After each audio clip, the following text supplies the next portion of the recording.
차에도 전기차가 있고 SUV도 있듯이 소금에도 다양한 종류가 있습니다. 화려한 이름이 있는 게 좋은 건지 비싼 게 좋은 건지 궁금할 때가 있죠? 그러면 소금의 종류를 아주 간단하게 세 가지로만 분류해 보겠습니다. 제일 먼저 정제소금입니다. 정제소금은 바닷물을 끌어와서 불순물을 제거하고 끓여서 만드는 소금입니다. 식탁 위에 흔히 볼 수 있는 소금이기 때문에 식탁용 소금이라고도 부릅니다.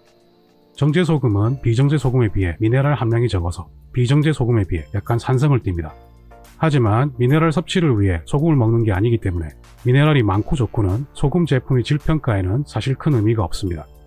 정제소금에는 덩어리지는 것을 방지하기 위해 고결 방지제를 첨가하는데 국내 정제소금에는 첨가했다는 데이터가 없었습니다.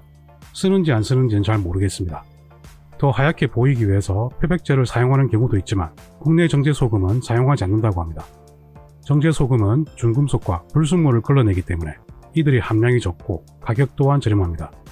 정제소금은 건강한 사람이 먹기 좋습니다.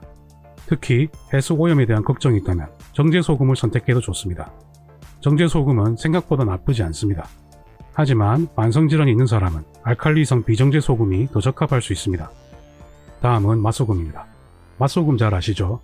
보통 정제소금이나 천일염에 MSG를 약 10% 첨가한 것이 바로 맛소금입니다. 저는 개인적으로 권장하지 않습니다.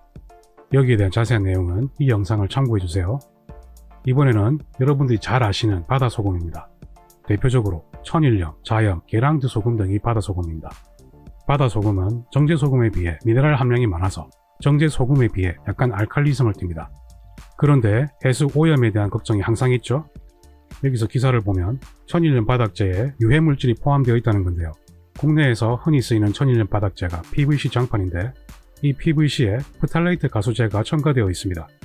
이 연구에서 각 국제기관의 DEHP, 즉 프탈레이트 가수제의 규제를 보면 사용 금지나 내분비계 장애물질, 즉 환경 호르몬으로 규정하고 있습니다.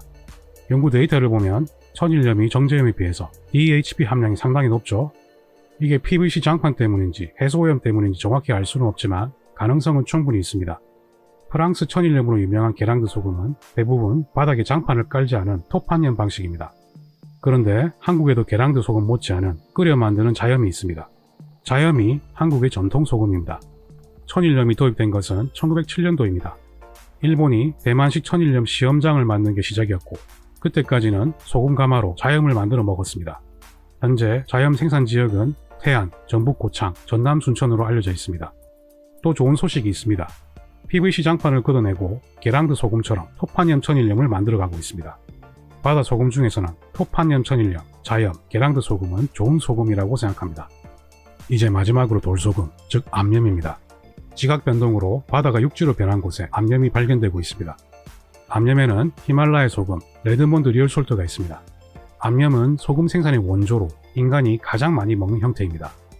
우리나라는 삼면이 바다라서 바다 소금에 익숙하기 때문에 암염을 먹는 문화가 없습니다. 암염은 미네랄 함량이 많아서 약간 알칼리성을 띠고 해수 오염에 대한 걱정이 없습니다. 당연히 미세 플라스틱도 없습니다. 제일 유명한 암염 두 가지를 비교하면 히말라야 핑크 소금은 미네랄이 84종류, 레드몬드 리얼솔트는 60종류가 들어있습니다. 실제 데이터를 보면 게랑드 소금이나 천일염 같은 바다 소금은 요오드는 거의 없고 레드몬드나 히말라야 암염은 100에서 200 마이크로그램 정도 있습니다. 바다 소금은 전반적으로 칼슘, 마그네슘, 칼륨 등 미네랄 함량이 많은데 히말라야 소금은 칼륨이 30mg 정도로 더 많은 편입니다. 아까도 얘기했지만 이 미네랄들은 워낙 적은 양이기 때문에 미네랄 섭취 목적으로는 큰 의미가 없습니다. 히말라야 소금은 암염 중에서 칼륨이 가장 많고 레드몬드 소금보다 3배 정도 양이기 때문에 칼륨이 많이 필요한 고혈압 환자분에게 추천하고 있습니다. 하지만 양이 너무 적기 때문에 소금으로 칼륨을 보충한다는 것은 큰 의미는 없습니다. 히말라야 소금은 라듐이나 우라늄 등 극미량의 방사성 원소가 포함되어 있을 수 있지만 워낙 적은 양입니다. 저도 잘 먹고 있습니다. 레드몬드 소금은 방사성 원소가 히말라야 소금보다 더 적습니다. 개인적으로는 레드몬드 소금이 가장 좋은 소금이라고 생각합니다. 가장 오염이 적은 소금이기 때문입니다. 암염은 미네랄 함량이 많고 알칼리성이기 때문에 만성 질환을 가지고 있는 사람에게 가장 좋은 소금이라고 생각합니다. 소금 제품에 여러가지 화려한 이름들을 붙여서 과도하게 비싸게 판매하는 제품은 허황된 마케팅일 가능성이 매우 높습니다. 소금의 종류는 다양하지만 생각보다 품질 차이는 크게 없습니다.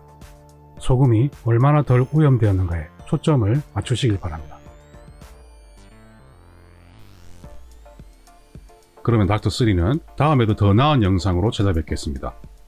제 영상이 마음에 드셨다면 좋아요, 구독 꼭 눌러주십시오. 닥터3는 여러분의 건강을 응원합니다.